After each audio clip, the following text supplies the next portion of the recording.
Coverage farmers need to keep growing. So we're taking a moment to say thank you for planning our future. Trust in farming. Trust in Patrons Buckeye Mutual. Trust in tomorrow. Contact your Patrons Buckeye agent today at 638-3604. Trust in Tomorrow is a registered trademark of Grinnell Mutual Reinsurance Company. Promises. You've heard them all. Peace of mind, quality insurance products, superior claim service, all at a fair and competitive price. Since 1848, Westfield Insurance has promised to provide excellent insurance coverage for your home, auto, and business. Sharing knowledge, building trust. That is Westfield Insurance's pledge to their customers. For a quote on protecting your home, auto, and business, call W.B. Green Insurance today. W.B. Green, professional insurance. Back at McFarland Stadium, halftime winding down here, brought to you by Papa John's tonight on Southgate Parkway in Cambridge. 14-0. The Cats on top here at halftime, trying to sort through the end of that first half and what actually happened. And I don't have an explanation for you, but my partner in crime, John Valentine, you got to participate in the halftime ceremonies down there. And once again, congratulations on your team's induction into the Hall of Fame. I don't know if you got any more of an explanation from anybody closer to the field on what happened, because it's still a bit of a mystery to most of us up here. Well, the explanations that I got were from fans who were on the track and couldn't see that well anyway, so didn't get too much of an explanation. But the good news is the Cougars stayed out of the end zone. Yep. So, and the Cats are up 14-0 and have an opportunity to come out and play the a little other bit part of of that defense. is that we saw a couple of flags come in at the end of that half, and we expected that the Bobcats might move closer to kick this off. Right now, that hasn't happened.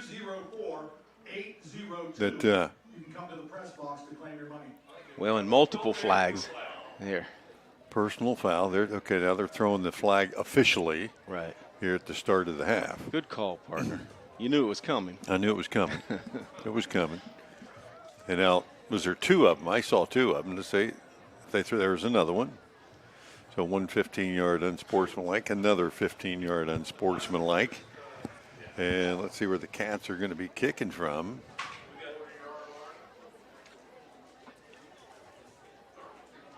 And it should move it down from the at 15 and 15, put it at the 30-yard line. So the Cats will get to kick off. I don't know if I've ever seen a kickoff from quite that close. No, not quite. So now the question is, do you just go ahead and kick it in the end zone here? Do you maybe even try an onside you onside here? kick it, absolutely, Right. 100% of the time. Sure, you have to onside kick it because worst case scenario, they're getting the ball at the 20, right? So hopefully they have their hands team in there and they try it. And it doesn't look like the Cougars expect an onside because they have a couple guys back deep. Right. They only have two guys up on the front line. They just kind of compressed their folks there. But so Parsons on for the Valentine Insurance kickoff, and he's lined up as if he's going to squib it there pretty short. Yeah. Now the deep backs actually shift up that way, and he kicks it to that right side, and it goes through and then covered up inside the 20 down around the 15. Yeah, because you're just booting it in the end zone, you give them the ball in the 20, at least squib it down there somewhere. Yeah, give yourself a chance. Again, at worst case scenario, they get it at the 20. Okay, so they recovered at the 15. And quite honestly, that's better than a kickoff return by Simmons or Douglas anyway. You don't want them to get their hands on that at all. So they will mark the ball for play at the 16-yard line to start things off here in the third period. Cougars showed some explosiveness in that first half. They've got some speed. They just weren't able to get it in the open field a whole lot. And as they come out here, we've seen them in this wishbone set with Aurelia Scott going under center. And they run a lot of toss sweep and off tackle out of this. And a fumbled snap and a late handoff as they get it to Latham off the left side. And again, he squirts through for good yardage, even off a busted play. Yeah, busted play, and he still picked up 7. Bobcats had a player come off with an injury on that play as well. Try to get that number for you on the sideline too. Come off with one arm hanging down a little bit. So 2nd down and short. And they'll go back to the gun here. It was interesting to see what kind of adjustments Cambridge would make on defense to try to stop that exact play that they just picked up 7 on. Doesn't look like they really made any adjustments to Scott that. takes the snap, now flushed out of the pocket and going down through it. And that hit one of his linemen. Incomplete. And let's see if there's any call on that one. No. He was just kind of getting rid of it. Yeah, it definitely could have been. Could have been grounding. for grounding there, yeah. But I don't think this officiating crew wants to upset the Cougar sideline any more than they have to. Well, I mean, the calls that they made are probably calls they needed to make, I guess. So 2nd down becomes 3rd down and about 3.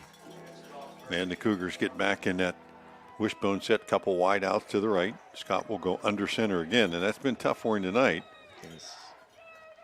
Timeout. And a timeout taken. They might have too many guys on the field. Yeah, I count 12 real quick. So they brought in a receiver with the play, and then he never left the field. So. Well, probably a good thing that for Cambridge that Beechcroft did call that timeout because they were overloading the one side and didn't have safety help. It was one-on-one coverage with 2 receivers out there and not the traditional coverage guys on them. So hopefully Coach Leak noticed that and the defensive crew noticed that so they can get some safety help over there. If you only have 11 and they have 12, it's pretty much hard to That to makes it a cover little them more all. difficult, too. It makes it a little more difficult, doesn't it?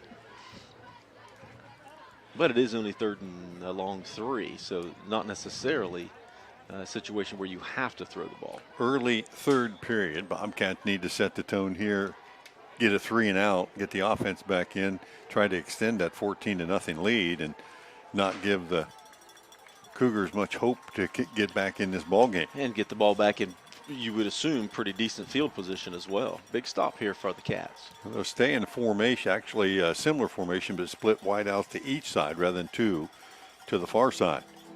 Scott's going to, again, go under center. Wishbone set behind him.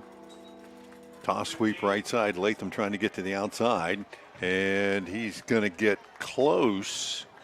Extra effort got him another yard or so, but I don't think he got enough to get to the 1st down marker. He's got a pretty good spot by the head linesman on the far side, but it does look like he's just going to be a tad short. It looks like they're going to measure.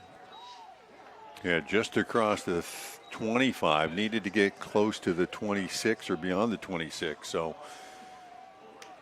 it's going to be 4th down. They haven't moved the downs marker yet either. No, they're coming in to measure. Yeah, I'd say he's just a hair short here, at least the length of a football, but that's from the angle that we have, and that's not a good one.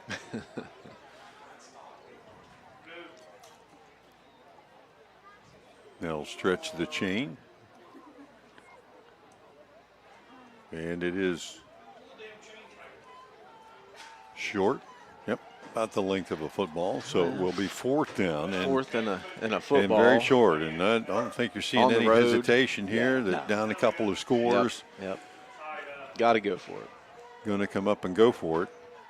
And we've seen Scott in this situation a couple times run the quarterback sneak and kind of fake it into the middle and then get to the edge. He's pretty quick as well. And the one time Stottsbury stayed home on the bootleg as well. A 4th and short here for the Cougars. Scott in that quarterback sneak, and the ball came loose. He never got the snap, and the ball in the hands of the Bobcats here. They're going to take over on that turnover. Wow. That's a pretty good turn of events for the Cats. Recovered by number 23, Xander Caldwell. Xander Caldwell came up with the loose ball. And pretty much every time that guy's gone under center, he's had an issue with that snap. And it's a big difference when you're not used to doing it.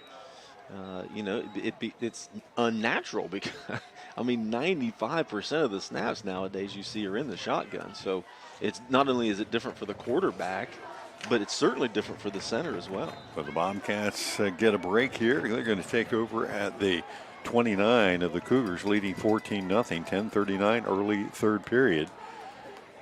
And a little movement up front. Nobody in the neutral zone apparently. Cats with a couple of wideouts and two backs in the backfield on either side of Caden Moore. He'll take a low snap, hand it off. Easton Jones straight ahead. And hello, John Michael Turner. John Michael Turner, anytime the Cats have run between the tackles, he's had a piece of it. Just a short gain on that play. Jones's 5th carry for 4 yards on the night. And I think they've all probably ended with John Michael Turner staring at it. Yes. 2nd and 8. Cats will spread the field here, 3 wides to the right.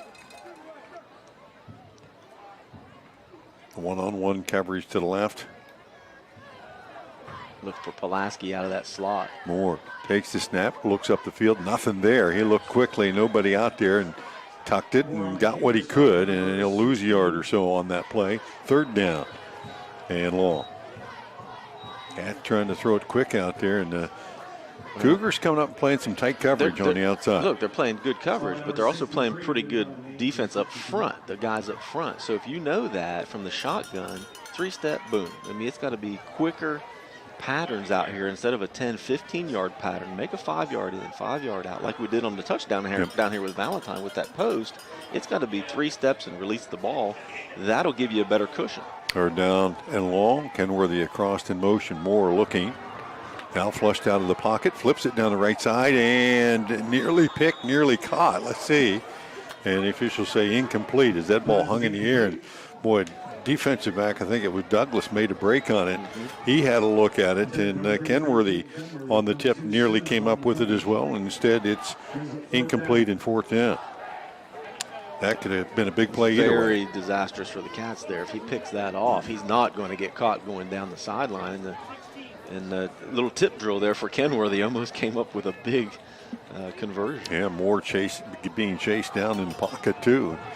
Lucky to get rid of that one. So 4th down and long. Cats trying to take advantage of a turnover. Moore again, back to pass. Steps up, fires it deep down the right sideline. Has a man in the end zone. Jump ball tapped away at the last second as that ball was intended for Jeffries and a little underthrown. Allowed the defender to get back and get a hand on it and tap it away. So the Cats turn it over on downs for the 3rd time tonight in the red zone. 3 scores the Cats have left hanging out there. And although they lead at 14-0, it is a tenuous lead at best at this point. 8:59 left here in the 3rd. You know, and the same fear how we came out, that Cambridge came out in the first half, you know, after last week's track meet, you were hoping that they wouldn't come out flat. Seemed like they did. They couldn't convert on that first drive, and it seems like it's boiling over here to the second half. We gained 1 yard on that possession after taking over in great field position. So Latham in the backfield, 5 wide set. He'll take the snap and run it himself straight up the middle. Gets past 1 defender and out over the 30, 35 and pushes the pile near the 40. And every time they've run that set tonight, the Cougars have gotten something positive out of it. Latham, as you said, has that Le'Veon Bell kind of style where he just waits for something to develop and then pops through that hole. He'll pick up about 9 there, and there's a Bobcat down on the field. 8:46 left here in the 3rd. We're going to get a chance to get to those halftime stats here earlier if you want to. Yeah, we certainly can. For Cambridge, in the first half, 23 rushes for 62 yards. Leading rusher with 10 attempts was Caden Moore, and in yardage with 24. Trey Stottsbury, 7 rushes for 20 yards. Caden Moore through the air, 14 for 23 for 187. The 2 touchdowns, 1 to Jake Valentine, 1 to Trey Stottsbury, and then the 1 pick there at the end that was almost disastrous. Jake Valentine 0 for 1 on the end around play in the first half. Leading receiver was Caden Kenworthy, 5 catches for 63 yards. Beechcroft, on the other hand, only ran the ball 12 times. They didn't have the ball a lot. Cambridge had more as far as time of possession in the first half. Had the ball a lot more than Beechcroft did. 12 rushes for 76 yards, leading the way. As Latham, as you just saw in that last play, he had 8 carries for 69 yards, and through the air, Aurelia Scott 6 for 12 for only 25 yards. So not real efficient through the air, and you can see Scott was a little off early, caught his stride late, but Latham has really been their offense so far for the Cougars. Harrington, the injured Bobcat, got up on his own and made it to the sideline okay. It looks like he'll be all right to get back in there, but he'll have to sit out a while here. And the Cougars come on facing second and short. Yeah, the Cats in that first half had a 14-play drive and a 12-play drive, 2 9-play drives as well. So they did control the ball a lot, but lead it just by 2 scores, 14-0. So second and short, and again, Scott under center. Gets the snap this time, hands it off to the deep back, and that is Latham. Got to the line of scrimmage and shoved it just enough to probably get the first down over the 40, and that's what he had to do. Yeah, good isolation play up the middle. They've been successful with that really all night. And you know, out of that wishbone, you automatically have 2 lead blockers with a huge offensive line in front of you. Coming back near side, and that's popped through, and first down again. Little misdirection. And Latham again. They just move him around in the backfield depending on where they want him to go. And that time coming back to the left side, all the way to the Bobcat 45, another Cougar first down. Yeah, good play design there by the Cougars. Brought the backside guard, pulled him out, and really had nobody out in front of him. So it cleared a lot of space there for Latham to be able to break it for 15. 5 wide set here. Scott, the quarterback, in the set. He'll throw it quickly out in the right flat. Bobcats nearly got a piece of it, and it is completed. And Simmons with the completion worked his way up the field, and the Cats had somebody in the passing lane there pretty quickly and nearly got a piece of that one. And Simmons with the catch will gain about 3. Clock continues to wind. 7.5 left here in the third period. Cats on top 14-0, but once again the Cougars threatening.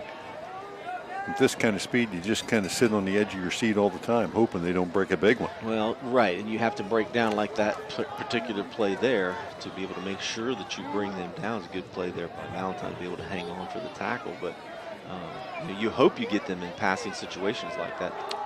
Scott gives it this time to one of the up backs, changing things up a little bit. And not much there. Shante Davis got about a yard, so third and about 6. Didn't get a whole lot there. Went away from their bread and butter that time, trying to catch the Cats nap, and didn't happen. Yeah, good recognition by the Cats to be able to sniff that out. Now here's the Douglas shifts to the left. Now they're going to put Latham as a receiver out to the right. So they got speed on both sides here. Yeah, red flags start going off here. You got to keep an eye on Latham, but they've got size and speed here in their receiving corps. Scott rolls to his left, stops, fires it down the field and out of bounds. As again, rolling to his left, tried to get set and get something on that one and could not keep it in the field of play. So now 4th down. It makes sense. If you have an inexperienced quarterback who obviously doesn't have the strongest arm and not the greatest mechanics, why in the world would you roll him to his weak side, right? Roll him to his right side, to his strong side, where he's got a better opportunity to throw the ball deeper. Well, like you said, you had to wonder, was Latham on that side manned up for a reason? Mm-hmm. And we'll come out here again. This is 4th down. Latham's going to be in the backfield along with Scott. And a cluster formation to the right side that has Douglas in the middle of it, and a flag comes in. That's a play clock winding down. So they're going to lose 5 here and make it 4th and 11. They, after every play, Scott's been going to the sideline to get the play and come back in. And that one took a little bit longer than necessary. And cost them 5 more. A huge penalty, really. That's their 8th or 9th penalty for 73 yards. That's huge for the Cats because now it basically puts them in certainly a throwing situation. And the coach brought all the receivers with him that time. So everybody got the play call there. He's telling them, listen, we need somebody step up here and make a play. You're a foot taller than all the defenders. You've got more speed. Jump up here and get one of these balls. 3 tight receivers to the right, 1 wide to the left. Scott takes the snap under quick pressure. He's going to go down. That is a huge defensive play for the Bobcats. And Trey Stotsberry getting it done on the defensive side. That sack ends that threat. That's a huge play by Stotsberry because it gives not only the Bobcats the ball back and eliminates the threat, but gives it to the Cats in again. Beechcroft territory. A great play call there to free Stotsberry up from the edge, knowing it's a pass play, right? Knowing that Scott's going to be under pressure anyway to make something happen, and he's quick enough off the edge to be able to get to him anyway, and great recognition. That's a huge defensive stop for the Bobcats. Yeah, Scott not even able to look down the field. So the Cats now, again up by 14 points. Hand it off, and again, not much there. Easton Jones stacked up. Bradford on the stop there. And every time the Cats have attempted to run Jones between the tackles, there just hasn't been anything there. Now that defensive front for the Cougars have really played a pretty darn good game. Yeah, those 4 guys have gotten it done. 3-by-1 set. Moore back to pass, looks down the field, has a man wide open in the slot. That's completed at the 35. And Xander Caldwell on the catch. And that'll be a WB Green. Insurance first down. Bobcats had gotten first downs in every drive of the night except that first one in this half. And they're back on track here, moving the sticks. Great recognition by Caden to find the open guy, and really for Caldwell to find the open spot on the field as well. And, 15-yard gain. It's exactly what the Cats need to get a little bit better field position. 1st and 10. Handoff. Jones, this time with a little space. Got it inside the 35, pushed the pile down to about the 33. Give him a couple there, but again, hasn't been a lot on the ground tonight between the tackles, and with the speed of this defense, not much that you're going to get on the edge. Yeah, so at some point you're going to have to find something up front that's working for you, whether it's, and it's hard to work on the defensive end, Reed, because he's such a big body, but maybe the other side to get away from Turner. Somehow you're going to have to isolate, put a couple hats on Turner. Couple of backs in the backfield, option near side, pitch out. And that goes to Jones again as Moore took a hit. And the defensive end came crashing hard and hit Moore, but the end and Moore both getting up slowly. Jones able to get a couple more. I think that was Antoine Reed who came hard off the corner that time, and he's slow to get up. Moore shaking his head. And Reed's going to head to the sideline. Well, you wouldn't expect that Caden Moore would have lowered a hit on big guy like that, Antoine Reed. I think they both got the bad end of that one. Yeah, maybe Reed just landed funny because he was obviously the aggressor on that play and put a big hit on Caden Moore. 3rd down and 6 for the Cats. Moore looking down the field, fires it, has a man in the slot. Levin Pulaski at the 20, turns and gets it upfield, doing his best Rob Gronkowski imitation, right? And they should, yeah. That you have to find Pulaski, as we've said 1,000 times. The quarterback's best friend is a good tight end, and because they're big targets. They usually got decent speed, and they're always open because people aren't paying attention to them. Beginning of the year, Levin struggled with catching the ball. I don't think he's dropped a pass in the last 2 or 3 games. Handoff straight ahead. Kenworthy inside the 10. Yeah, Levin, the first game we talked a little bit, having really good hands, but he struggled that night. And from that point on, every pass that's been in his direction, he snagged it and had positive yards. Absolutely. And I'd look for him around the end zone, too. Yeah, he's a big body, good hands. Cats facing 2nd and 4 here from the 8-yard line.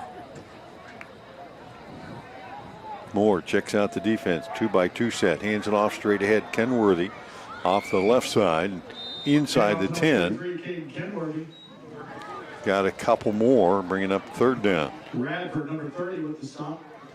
All at 4, a long 4 for the Bobcats. They can pick up another first down here. Third down and 4 for the Bobcats. Just inside the 5. A touchdown goes a long way here to closing this baby out a little bit better. No doubt. And not only some confidence for your team to finally push it in, but might cause the Cougars to be a little frustrated. Jones checks in at the backfield spot. Moore takes a snap, rolls to his right, looks there, fires it right at the pylon and has his man, and that is completed. Number 3, Owen Feldner with the Owen Feldner, who just got right to that touchdown marker, turned around, and Moore able to just kind of flip it over top of the defense and keep it in bounds there. That they were running out of some real estate and made it work. Right, sure did. And that was good recognition there by Owen to be able to know where the goal line was. He was, I assume that he was the motion man there. That's why he wasn't picked up real well by the defense. But good job by Caden taking his time, letting Owen find that open spot. 2:30 left here in the third period. Bobcats extending their lead. They've scored once in each of the periods so far. A 7-play, 49-yard drive, waiting on the extra point attempt. Moore with the hold. Parsons on the kick. Good snap. Ball's down, and the kick is up. And it is no good. Just a little off the left side. So no good on the extra point attempt that time. The Cats maintain a lead, 20-0, as we head to the last 2.5 of this third period. Back with more football right after this. This game night, let Papa John's Pizza on Southgate Parkway feed your team after the game. Hey, this is Shannon. You can create your pizza with all your favorite toppings or pick one of our specialty pizzas like the Super Hawaiian, the Philly cheesesteak, the Works, or the Fiery Buffalo Chicken. Don't forget we also have chicken poppers, wings, breadsticks, and cheese sticks too. Call 740-439-PAPA. That's 439-7272, or order from your phone at papajohns.com. Back at McFarland Stadium, your Schaefer Insurance has the Bobcats on top 20-0 there, working the short field again, 49 yards in 7 plays. The last 8 there, Moore to Feldner from 8 yards out. The extra point attempt wide of the mark. And now the Cats with another Valentine Insurance kickoff.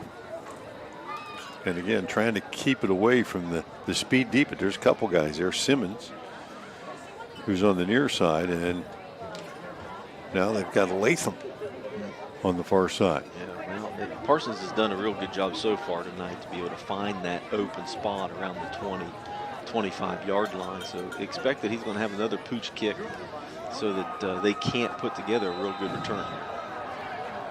He gets the whistle. Here's the approach and the kick.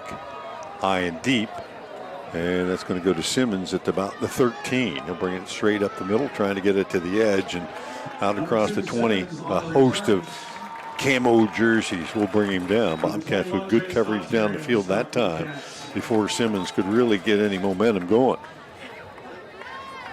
And just as I say, he's going to pooch it. He kicks it as deep as he could. Yeah. Trailing 20-0, the Cougars take over here with 2:23 left on the clock here in the third. And they'll start at their own 22.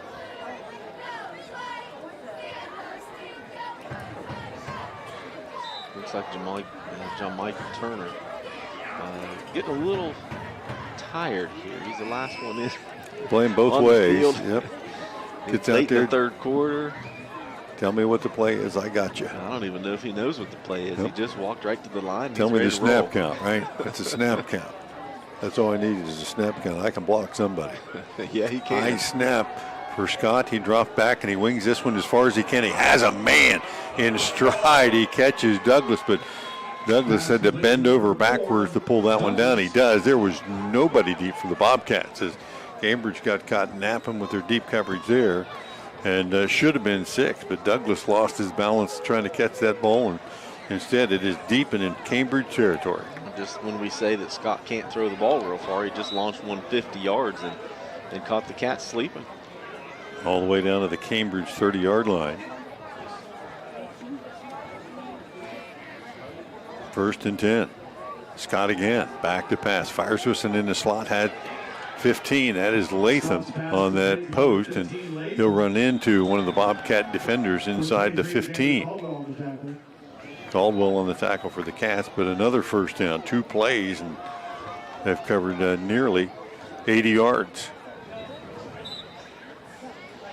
You can't just, Cats worked hard to get that 3rd touchdown, and now it looks like they may give up an easy one. Yeah, I mean, 2 plays and 68 yards already, and really two good plays by the offense. Cats giving up a big cushion on the outside. Scott takes the snap, flips it out in the left flat. That's completed. Gets it out on the edge to his speed again, and Latham gets it inside the 10. Pushed out by Bo Stotsberry, but again, just speed on the edge. Yeah. Picked up about 4. And you can't be a step behind on these guys, or you're just never going to catch up. You're going to have to keep them contained and stay out in front of them, push them back to the middle of the field. Nothing you could do there. Obviously, we had a defender slip, and credit Scott for flipping that out there. Douglas wide to the right, and the wishbone set in the backfield. And Scott's going to go under center. Takes a step back. That ball batted up at the line of scrimmage. He had Douglas breaking on the post, and the Bobcat defensive lineman got their hand up, fortunately. Yeah, fortunately. And batted to the ground. 3rd and 6. They get that guy out on the edge here, and as a defender, you got to give him a little space, but well, it's a good play design because they had the wishbone in the backfield, one-on-one coverage and wide one-on-one coverage so they could hit that post. Latham shifts out into the slot, gives a little hand signal to his quarterback, and he looks at him quickly. Now Scott's going to tuck it and run, and he'll get yardage down near the 5-yard line, short of that first down marker, though. Bo Stotsberry, first hit for the Cats, and it's going to be a big 4th down play both ways here. Coming down to the final minute of the 3rd period. We've got an official's timeout on the 4th down, and field. The referee coming over and talked to the Cambridge athletic director of all things. We've seen some different things tonight. Can't say I've ever seen that before. Regardless, it's 4th and 3 from the 5-yard line. 4th and short 3. Scott in the backfield has Latham offset to his right side. Big play here as he takes the snap, looks down the middle, fires it up there, and knocked out of the hands of his tight end. That's the first time tonight. Actually, a kind of a tackle eligible play. Yeah, big tackle. Like they were going to Reed. Yeah, it was Reed. And Bo Stotsberry, they're trying to get that ball to Reed in the end zone. He's just a big guy, and Bo Stotsberry comes with a huge play there. And that's 2 plays in a row. The Cats defense has stepped up, one with the sack last drive to stop it. This one, again, with a big defensive play to stop this drive. Yeah, when you needed your defense the most, they have stepped up in a couple of these bending these but possessions. Not breaking, and the Cats will take over at their own 5-yard line, leading 20-0. Best drive of the night, really, for the Cougars, and they come up short again. Moore takes the snap, handoff straight ahead. Jones pounds it off the right side. Best run of the night, 10, 15, out to the 20. Easton Jones having some room there out near the 25-yard line, and a WB Green Insurance first down gets the Bobcats out of the hole.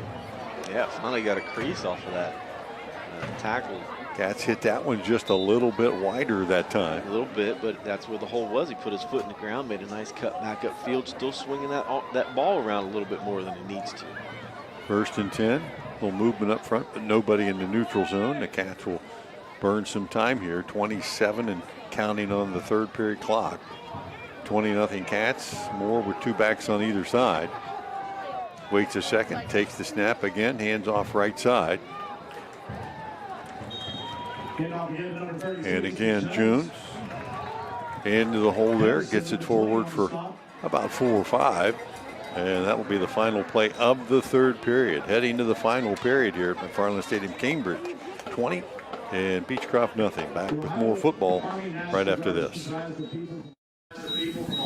Good Friday evening. Bill Arnett here with the Buckeye Tire Pros scoreboard show. All right, late 4th, Zanesville scores. It's 20-13 Fort Fry with about 5 minutes to go in that game. 20-13 Fort Fry over Zanesville. John Glenn leads Sheridan 42-0, a road game for the Muskies. Cambridge leads Columbus Beechcroft 14-0.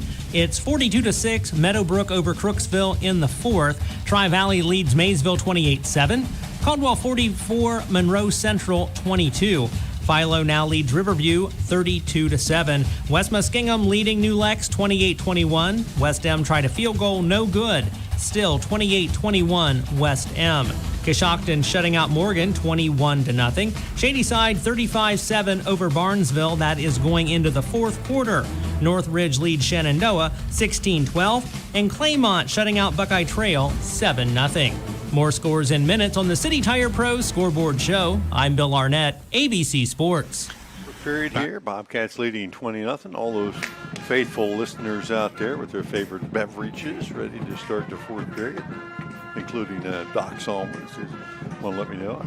Probably my brother too, Stan. He says you never give me a shout out, but I'm giving it to him. You know, if he's still awake, he's probably I got in not. trouble today too because I'm never giving shout outs. And one big shout out too to Grandma Mary Long. We lost her this week, unfortunately. And she's been tailgating with us for a long time. It's been very nice to let us tailgate at her house for years. 2nd and 5. Bobcats handed off to Kenworthy, and Cambridge working that right side effectively on this drive. Kenworthy forward with positive yards, gets the Cats close. Ran into another long-time Bobcat today, TR, Timmy Robertson. If he's still listening, he said he listens all the time. So he said, how do you listen to the game? You got to listen on the computer, you got to listen on the radio. But he listens all the time. He listens all the time. So 3rd and a yard for the Cats here. Trying to extend their time of possession and maybe the lead. 3rd and a yard. 8 guys in the box defensively, handoff straight ahead, and Kenworthy weaves his way forward, 1st down and some extra yards out across the 40. WB Green 1st down again, courtesy of WB Green Insurance. And Cats, they early tonight did not run the ball successfully, but here late in the game, wearing the defense down, starting to pick up bigger chunks on the ground. Yeah, as we were hoping and expected that's what would happen as you get later into the 3rd and 4th quarters. And especially once the Cats build a lead, you would assume that the Cougars get a little frustrated and start to give up just a tad. But really only seeing it more on this drive. Yep. Jones and Kenworthy in the backfield, thunder, if you will. And this time it'll be Jones with Kenworthy leading the way, and Jones will fall forward for a couple. More importantly, keeping that clock winding down. Cats lead at 20-0. Easton Jones is 11th tote so far, leading the Cats with 38 yards. 2nd and 8 from the 43 of the Bobcats.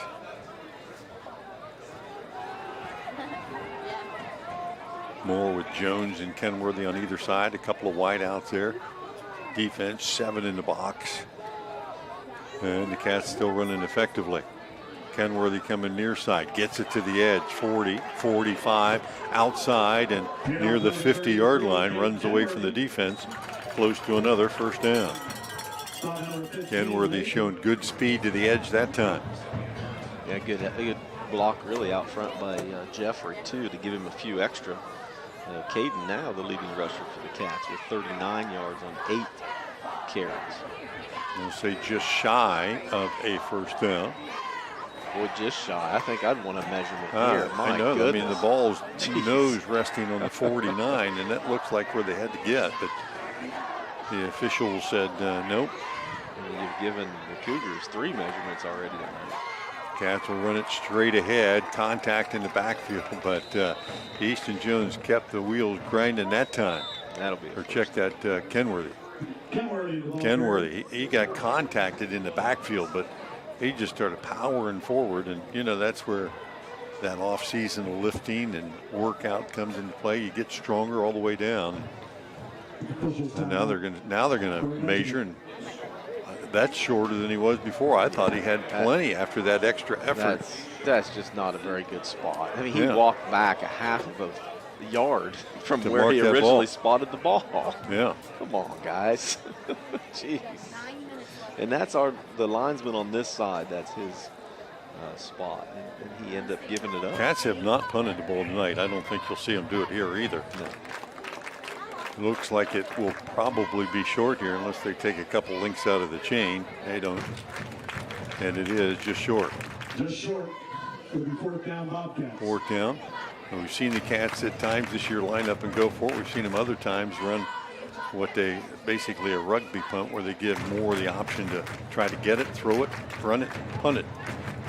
And with the wide side to the right, you might see that here as well. Well, there's no style points for Ohio high school football, so it doesn't matter if you win 20-0 or 20-14. So I would guess that they would just line up and give it to Jones straight ahead and let him get a half a yard. Now, Jones in the backfield with Moore, but he's offset to his right and in front of him. And the downs marker still says 3 on the far sideline, but it is 4th and less than a yard. Now they got it right. 3 wideouts split to the right side for the Bobcats, and this is a formation that Moore has done a lot of things out of. Takes the snap, runs to his right, tucks it, has the first down and a couple of extras as well. He didn't show any signs of trying to punt that ball. He was heading for the first down marker all the way. They did give him that option, but he saw that crease right away. You could see he stuck his right foot in the ground and shot forward to pick up that first down. WB Green Insurance first down once again. Bobcats have racked up a bunch of first downs tonight. That's their 6th in the second half. Had about a dozen in the first half, and moving up front. Probably going to be on the Bobcats, and it will be -5. That's the first penalty I have on the Bobcat offense since the first drive of the night. Yeah, 6th total for 35 yards is what I have for the Cats. Which has been a trend, really, so far for the season. We've had double-digit penalties in multiple games. See a few less tonight. Few less. The game's not over yet, so hopefully we can keep it at 6. Clock wound into play down to the 9-minute mark. 1st and 15 as Moore has 2 backs in the backfield and again keeps it on the ground. Kenworthy near side stiff arms his way to the 50 and then down near the 43-yard line. Caden Kenworthy, you do not want to step in front of that train. 10th play of the drive for the Bobcats. Started at their own 5-yard line in the 3rd period. And we have 8.5 left here in the 4th. Nothing better for the Bobcats to get a good 15-play drive, grind it out, and end it. Certainly. 2nd and 7. Defensive line now. Old John Michael Turner not even getting in the stance. Near side. Yet he still makes the tackle. And he still made the tackle. He just kind of wades his way through the blockers and picks the running back out. He'll pick up another tackle. And a short gain for the Bobcats. Jones. Under 8 left in the game as the Cats doing a pretty good job of running time off here in this drive. There's still 20 seconds left on the play clock. Hopefully they can run that down even a little bit more. 2-by-2 formation on either side, and Jones left to Moore in the backfield. 3rd and long, back to pass. Moore flips it out, throws it low and behind Easton Jones, and comes up incomplete in coverage. Antoine Reed saw that coming. He popped out there. Look how big Reed is. He is the man-child amongst all those other guys. Jeez, it's bad enough you got Turner out there. He's got to be 6'4", maybe. Oh, easy. Yeah, I don't think there's a doubt that he's at least 6'4". But look at him. He's 240 pounds solid. Absolutely. 4th down. Cats will go for it. Moore runs to his right. Looking. Their flag comes in, throws it on the sidelines, completed for 1st down, but a flag came in, and that's probably coming back as the Bobcats probably got caught. Going to put it right at the line of scrimmage, holding, yes, on the Cats. So that's going to take a 1st down off the board. Now you might see the 1st down. You might here. 10 yards from that spot. Going to make it 4th and about 15.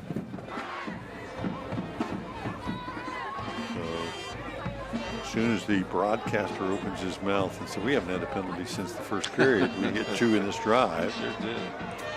And they're not lining up to punt. Yeah. Same formation. I would They guess give Caden. Moore the option here, and he probably will punt it. They're loosening up in the secondary. Moore will take the snap, drop back, and he will kick this one. He got the defense to step up on him. Got a good roll. Hits it to 25, down to the 10, inside the 5, and they'll mark it down just at the 5-yard line. So Moore with a very effective punt to pin the Cougars deep in their own half of the field. 47-yard punt there for Caden. Really effective with that. But the Cougars are going to have their first possession of this 4th period with 7:14 to go. Cambridge on top 20-0, and they have the Cougars backed up just inside their own 5. Leading by 3 scores. Last time they were down here, they hit a 50-yard pass play. 2 big plays, and they were in the Bobcats red zone. Henderson offset in the backfield along with Scott. 2 wideouts each way. Henderson going to pass his way out of it. Steps back, looks down the field under pressure, nearly got caught in the end zone. I think he did get did caught he? in the end zone. Yeah, they're both say spotting him in the end zone. Spotting him in the end zone or on the goal line. The official says, and it is a safety, Bobcats. He got hit initially in the end zone. And I didn't see the Bobcat defenders who converged on that tackle. There were several. There were several. Squeezed him down there as he was looking down the field. Took a little bit too much time. And the Cats not only are going to get a couple of points added to their score total here, but are going to get the ball back momentarily. 22-0. Cats on top. We'll be back in 30 seconds. Do you really think that an insurance company who promises quotes in a few minutes has your best interest in mind? Do they really know you and what coverages you need? Hi, this is John Valentine with Valentine Insurance. We take time to learn about you and your insurance needs so you can feel comfortable that you're receiving the right coverages at the best possible prices. Find us on Facebook, stop by our office, or give us a call at 994-1776. Valentine Insurance, a partner you can depend on.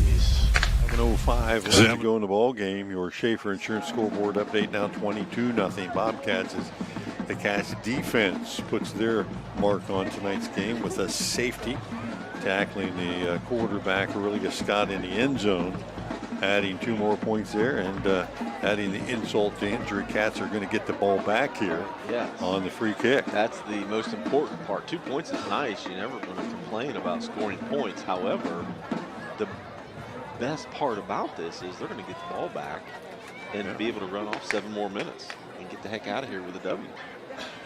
Henderson on for the Valentine Insurance kickoff.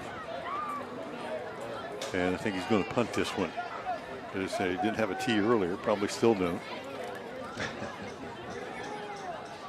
As he stands there holding the ball at the 20-yard line and steps into it, does punt it, pretty good one. And the Bobcats are, I think he punted, but the officials weren't ready for it. So he got a practice one in. That was a good punt. It sure was. Went all the way down to the Cambridge 20-yard line. Bobcat just let it go and hit the ground, but still, pretty good punt. Yeah. His first punt of the night was about a 12-yarder, so for him, he was really excited. Feldner back deep for the Bobcats, stands at his own 40. And we'll have an instant replay here. I think the officials explained to him, waiting for the whistle this time.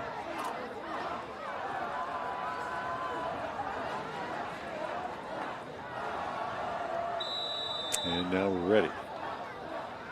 Henderson again. This one not quite as effective. Low kick, fielded near the 50-yard line. Stotsberry has it, bringing it near side. And Bo Stotsberry across midfield and up the left sideline, and a late flag came in there, probably on the Cats for an illegal block. Stotsberry pushed out of bounds by number 4, Douglas.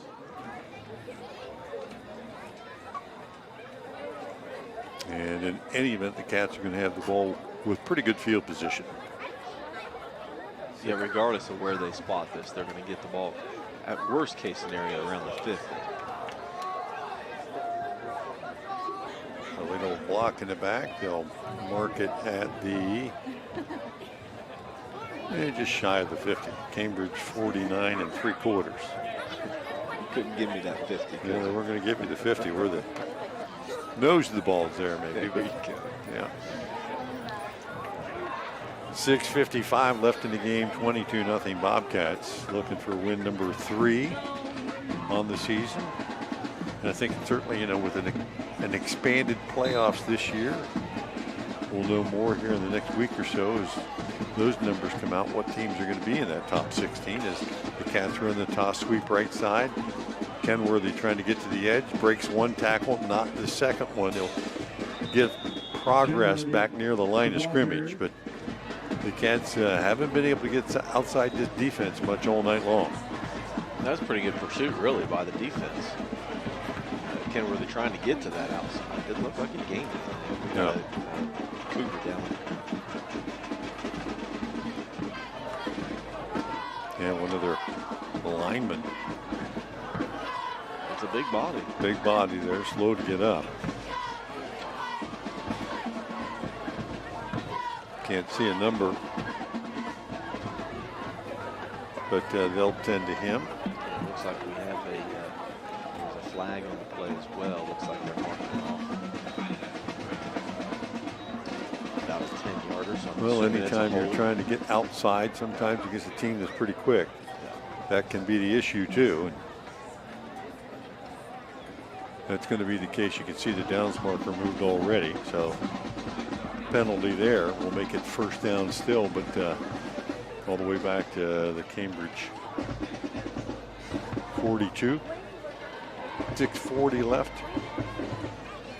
And this looks like maybe cramps, huh? Yep. Looks like working on that right leg a little bit. Yep. Stretching his calves out a little bit. Stretching the calves. And back in the day when you played, we just grabbed you by the leg and drug you off the field over there. Yeah. Didn't even have the pickle juice on the sideline back in those days. The mustard, that came out soon afterwards. You think that works? No, I don't know. When's the last time you had a leg cramp, right? Never. Never. And I would never put mustard in my mouth and just squirt it either. So I'd take the cramp instead. Looks like he's up and moving. Yeah, it might have been Hayden NK. Sure. Yeah. That's my story, and I'm sticking with it. So first down still for the Bobcats after that penalty.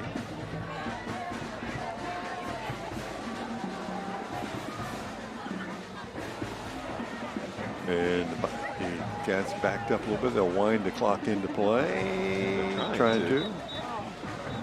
There it goes.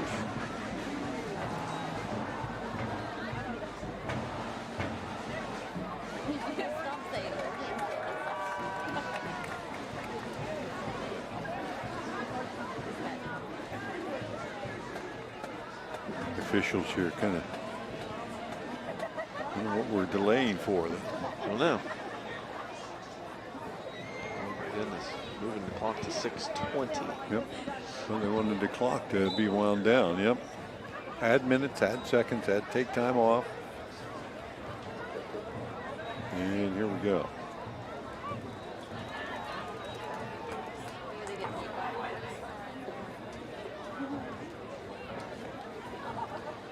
Pointing to the Cats. Now we can play ball. Play clock down to 15 and counting. Handoff straight ahead. Kenworthy slips one tackler, a second and a third, and pickup of almost 10 on the play for Kenworthy. Gets the Bobcats at a second and about 8 or 9. And you kind of just get the feeling right now that Beechcroft doesn't have the same enthusiasm they had earlier. No. Late fourth period, haven't been able to slow the Bobcats down the last couple of drives, and got slipping through tackles here. Big John Michael Turner threw a Bobcat in the backfield on that play, so he certainly hasn't given up yet. No. A flag on I don't want to be the guy across from him on every play either. Definitely not. Looks like maybe a false start. We're moving back 5 here. Cats moved again. So in the last 2 possessions, Cats have had now 4 penalties on offense. Jinxed them. I did. Guys never missed a free throw. Right. Boom. Misses one. 2nd and 15. Clock down to the 5:20 spot and counting. Cats trying to eat as much time as possible here. Moore will hand it off again. Straight ahead. Kenworthy. Got a little bit of that penalty yardage back. More importantly, keeping that clock winding. I don't think you, unless absolutely necessary, see that ball get in the air again. No, Right? definitely not. 3rd and long. Just shy of midfield. Cats have had some pretty long drives tonight. I got a 14, 12 play drive, a couple of 9 play drives. Without the penalties here, this clock may have run down all the way. But we've got the ball back here with about 7 minutes left. Cats 3 wide to the left. And Moore takes a snap and a quick timeout taken by the Bobcats here. They showed a little confusion there. So 4:24 left to go in the ball game, leading 22-0. Cambridge will burn a timeout. We'll take it with them. Back with more football on WILE right after this. COVID-19 cases are increasing rapidly throughout Ohio. The best defense is getting fully vaccinated. All 3 vaccines, Pfizer, Moderna, and Johnson & Johnson, are now widely available locally and are free of charge. If you have been diagnosed with COVID-19 or have been exposed to the virus, ask your physician if you qualify for Regen Cove treatment, available with a physician's order at Southeastern Med. Staying safe is worth a shot. Bobcats looking for win number 3. Coming up close to the midpoint of the season. Cats will hit the road again next week. Saturday game at Bel Air. We'll have that contest for you here. Following week, I think, at Martins Ferry, and then back home here for homecoming. 3rd down at 11 for the Bobcats. Moore will take the snap, and he does look to pass. Steps up. Throws it down the field, has a man down the right sidelines, completed. And Jake Valentine, his 2nd catch of the night, and another flag. And guess what? Another hold. And that's going to bring this one back, negating what would have been a first down and probably the last one the Cats would have needed. Right.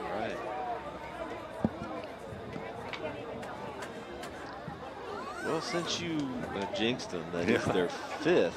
I did that, yeah. For 45 yards.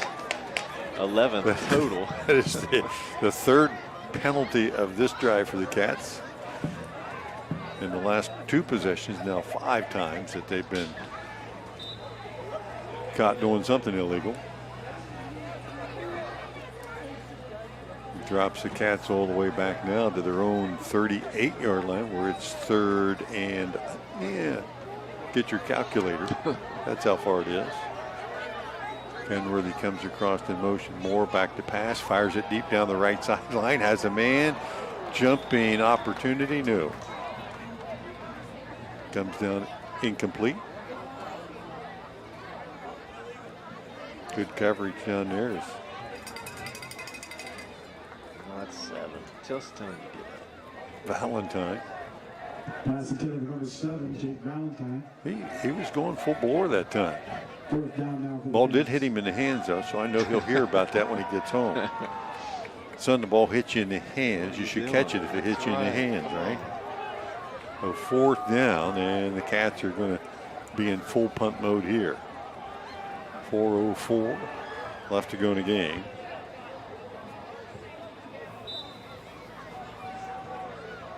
And Valentine will drop back in punt formation.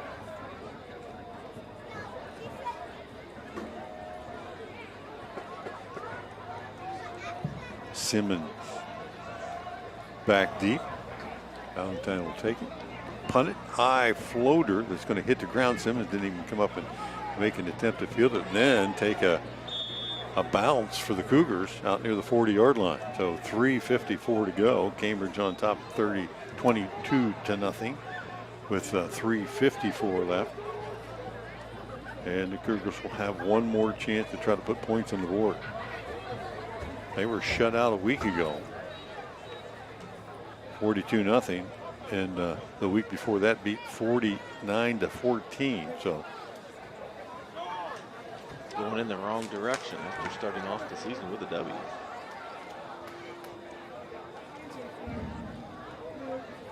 ball will be put in play at the 39 of the Cougars.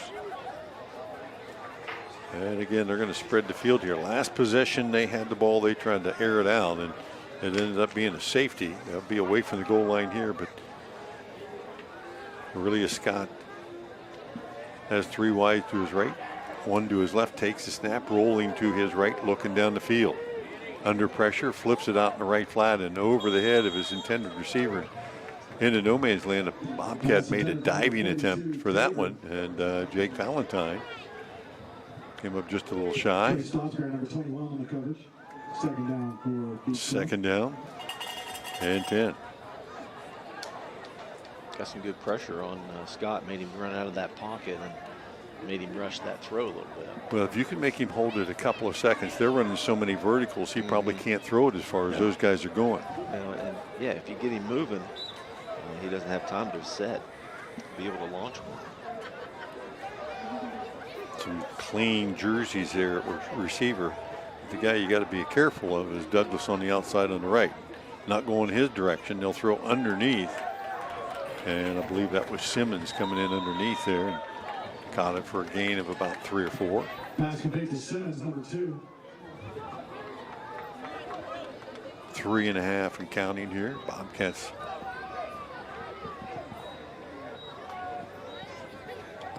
trying to pick up a W in the camo unis tonight. 2 in a row in the camo. Yeah. I might be 3.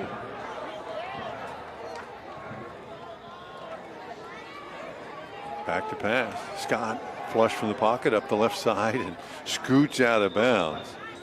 He's had the ability to do that all night. He hasn't been able to get it done a lot of the time. And see how close he got to the first down marker. Just a little short of it appears. And it's going to be 4th down and about 1.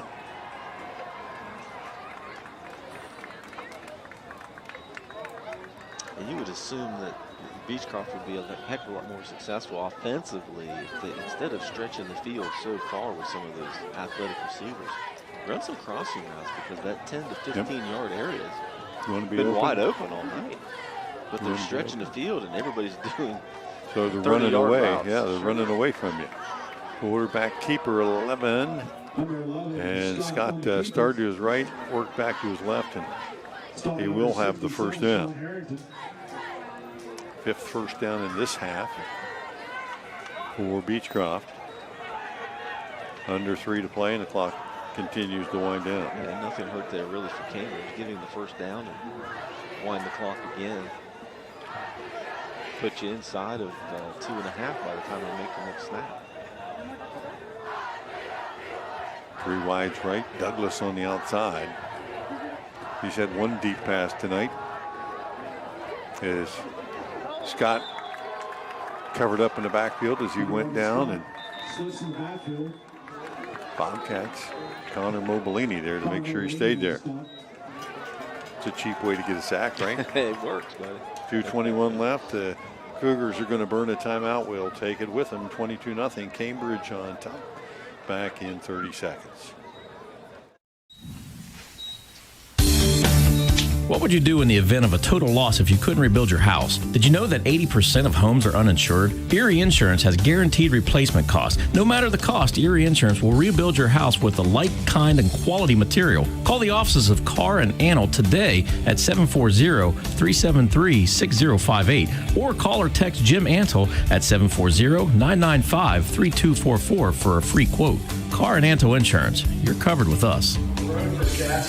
As they will travel next. Back at McFarland Stadium. 2:21 left in the ball game. 22-0. Then a bird dog shout out to Marcia Solman. She was upset I didn't include her in the last. Hello. Marcia listens every week too. Yeah, they're all listening.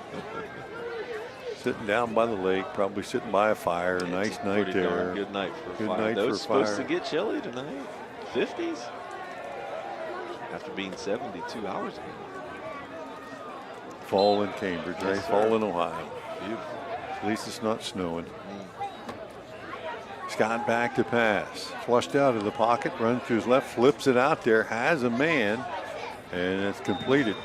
Near the first down marker, Pender hauled it in. I think he got it forward and got enough to move the sticks, did. Keeping the drive alive. 2:11, clock stop at the Cambridge 38. Pender's third catch for 31 yards today. Yeah, he's been that underneath guy. And he's a big body too. Few catches underneath. Their receivers are tall, lanky, and quick. Shotgun again. Scott rolling to his right, stops, flips it out there and into the hands of a Bobcat defender. That one sailed away and up the left sideline. For the catch 22 is Reed Johnson with the pick. And so the Cats will be able to run the rest of this clock out, you think, defensively. As Scott just sidearmed that one and it sailed on him over the head of his intended receiver. Johnson in the right place at the right time. And his receivers open. the young man, just a sophomore, comes up with his first career varsity INT. Missed last week, as a lot of the youngsters did. So nice to see that he's getting a chance to be on the field tonight. Bobcats on their own 48 now, just 2:02 left in the game. Chance to just grind this one down and let the clock go.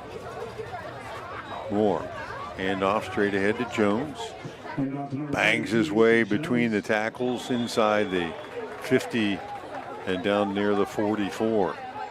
About 8 on that carry for Easton Jones. Radford, number 30 on the stop.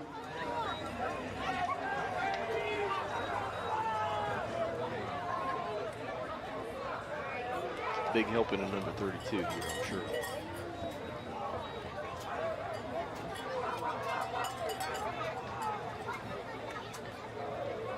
Cats will wind that play clock down as far as they can. Second and short. Again, Jones off the right side, plants the foot, cuts it up the field. Jones again, the ball carrier. And I believe enough for a first down, and it will be another WB Green Insurance first down. 56, Freeman on the stop. Sure looked like a first down from here. Everybody thinks it's a first down, but the chain gang, is that right? That's what it would appear. They're not telling him to move. Now they're saying third down.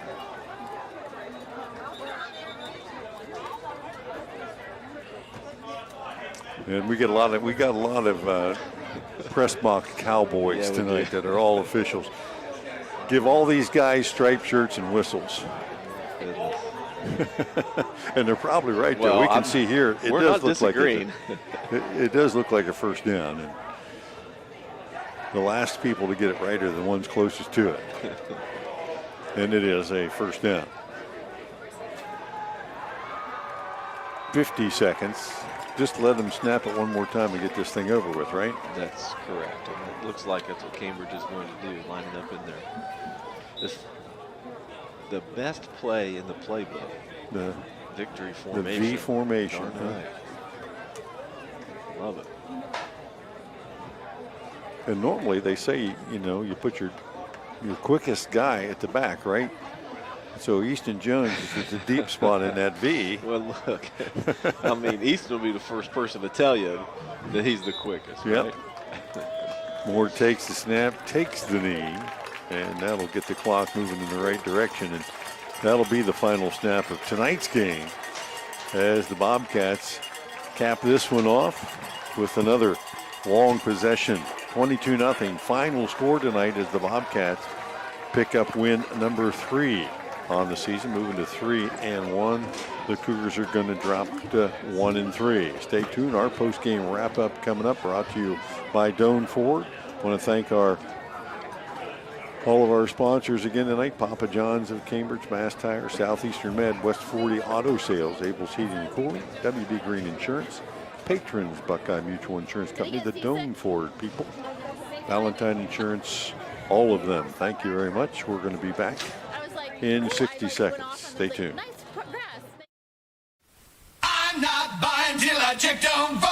Most of us are faced with uncertainty every day. Your job, your finances, sporting events, schooling for your children, and so much more. With so much uncertainty surrounding you, there's one auto dealership that you can be certain about, and that's Doan Ford. You can be certain that you'll always get a great deal and the best service afterwards. In business for nearly 60 years has given Doan Ford the reputation of being a strong, reliable dealership. Be certain. Choose Doan Ford. Online at DoanFord.com.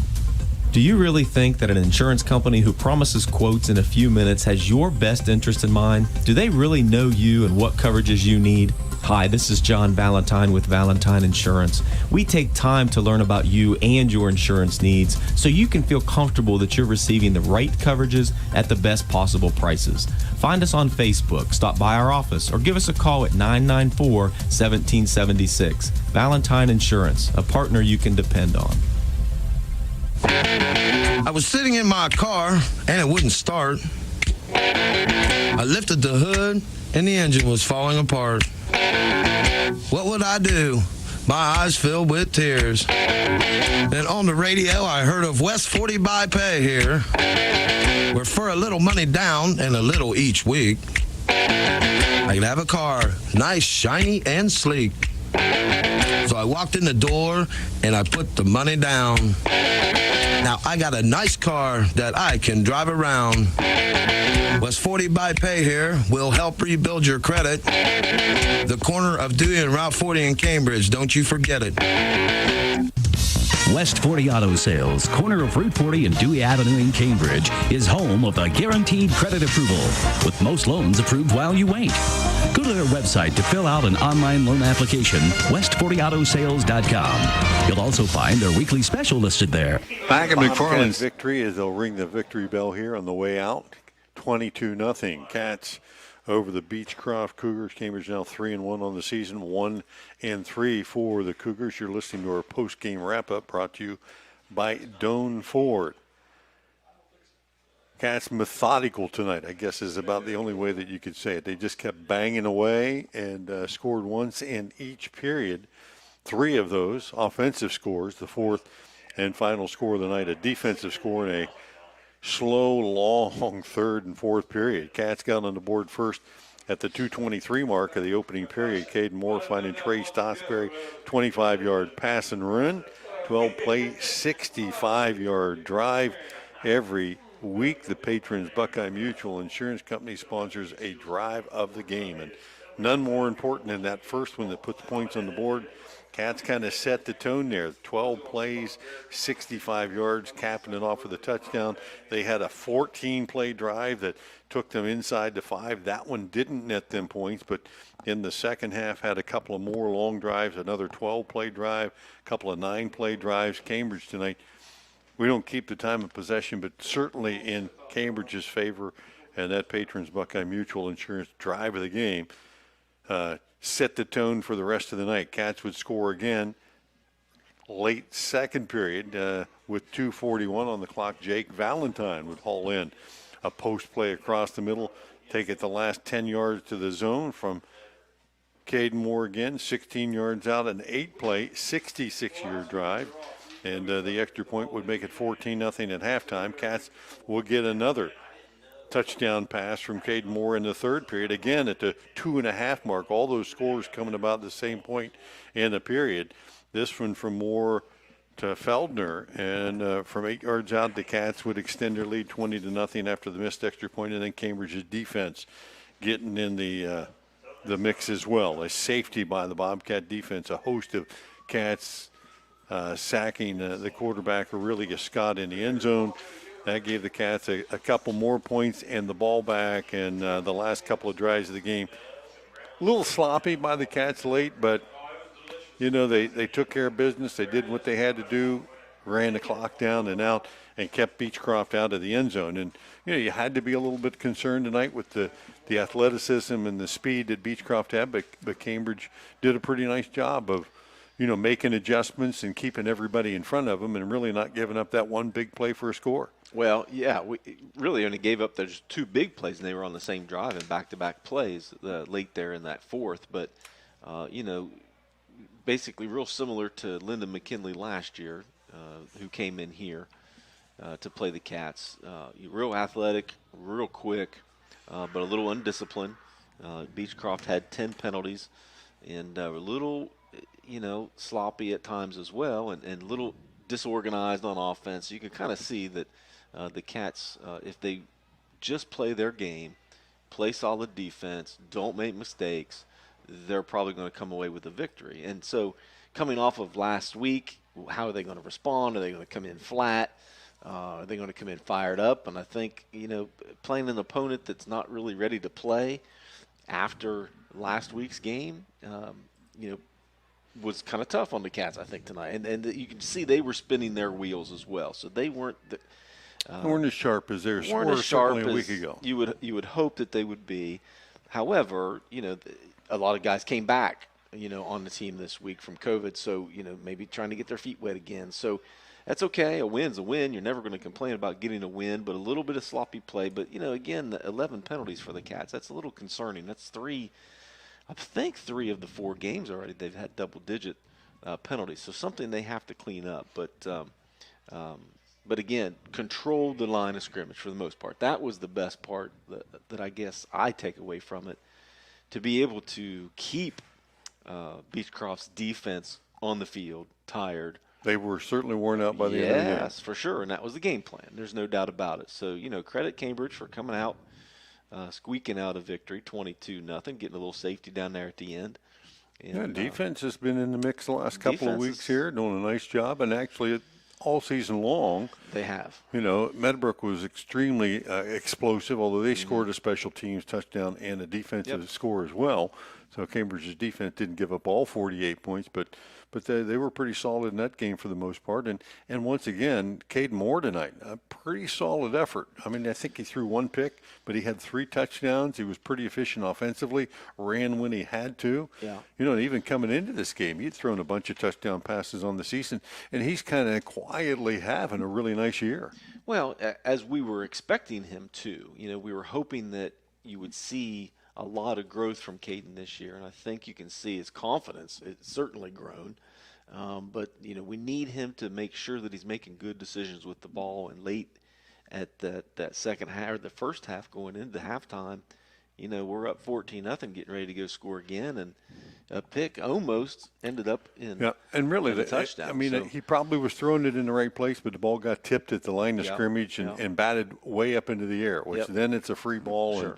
And so maybe not necessarily entirely his fault. No, certainly not. But knowing the situation, you got to kind of know what you can't do, right? Look for that Force lane. a ball. You Right, there you go. Right. So don't put yourself in a position where that happens. And he's going to learn from that. He's going to grow from that. And, you know, going into next week, you know, you talk about learning really quick and growing really quick. Better be able to do that next week because we got a pretty big foe. Yeah, going next down Saturday. to Bel Air. Yeah. A new league rivalry, you might say, one that the Cats have played many years ago against Bel Air, probably back when you were in school. Bel Air was on the schedule. And, you know, pretty much year in and year out, you look at the history of Bel Air football, they're always pretty tough and always have a winning record. And I think going into this week, they were 3-0. Yep. And should they win this week, that could be a big matchup. Yeah, and they play tomorrow as well. So we won't, I'm sure we'll be down there scouting them tomorrow. Well, that's always a different week, too. Yeah. I mean, now you got one extra day of practice this week, but you play on a Saturday, and you play on a Saturday in the afternoon, and it just kind of changes your whole mindset a little bit about getting prepared and, getting up in the morning, and now you got to go get ready for the game. And it's one or the other. Every time you play at Nelson Field in Bel Air, it's either pouring down rain and leftovers from a hurricane coming up from the south, or it's 100 degrees. It is one or the other of that extreme. It's never a perfect night like today. So Cats have their work cut out for them last week, but they come away with a victory tonight. A lot of good things, and mostly on the ground. Again, the Cats had several guys who really toted the ball there late. Easton Jones with 13 carries Kenworthy with 13 carries, 62 yards leading the Cats, with Easton Jones coming up with 14 carries for 50 yards there late. But as you mentioned, Caden Moore, 3 more touchdowns tonight.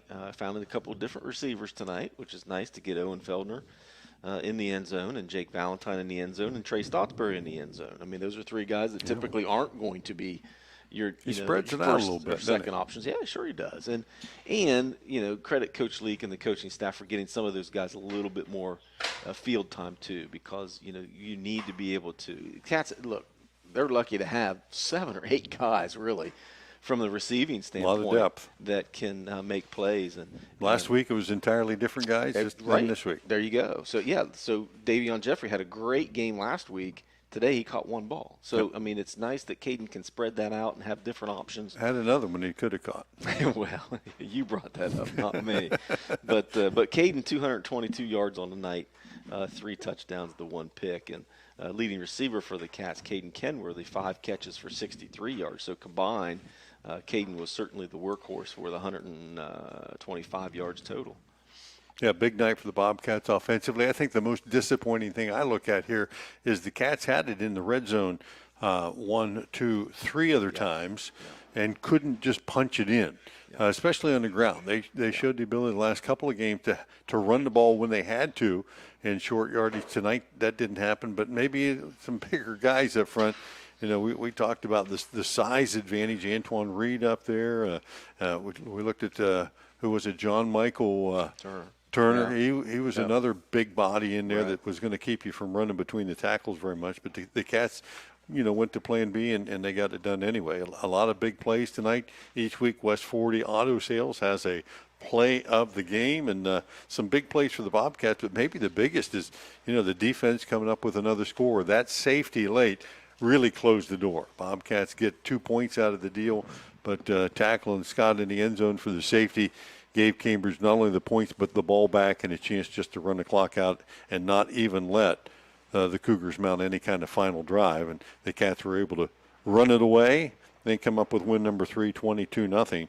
Against the Beechcroft Cougars. Want to thank Brett back at the station, engineering everything there. Outstanding job by you. And Adam Green here in the house running all the video and graphics. And we want to also congratulate once again all the honorees for the Hall of Fame, including my partner JV and his teammates. But it's been a great week to be a Bobcat with all the celebration that was going on. It was Military Appreciation Night along with first responders, and I want to thank all of those folks for their service. And many of them came to the game tonight and got in free and saw a pretty good game, and the Bobcats coming away with another W. But thanks for all those folks and everything they do and everybody that listened tonight. And JV, congratulations again. And thank you. Now you can go celebrate with all those guys, right? Right, yes, for a little bit. I'm going to officiate football all day tomorrow. Can't be out too late tonight. Be a long day tomorrow. Thanks again for everybody from our crew here at the game. Next week we're on the road, actually the next couple of weeks before we head back to McFarland Stadium for homecoming. Final score again tonight, 22-0 Bobcats. For everybody here, I'm Bill Kafuri. Talk to you next week. Good night. High school football from ABC Sports. Tonight's game is brought to you by Doan Ford, West 40 Auto Sales, WB Green Insurance, Abel's Electric Heating and Cooling, Southeastern Med, Patrons Buckeye Mutual Insurance Company, Mass Tire, Valentine Insurance, Papa John's Pizza of Cambridge, and Car Anto Insurance.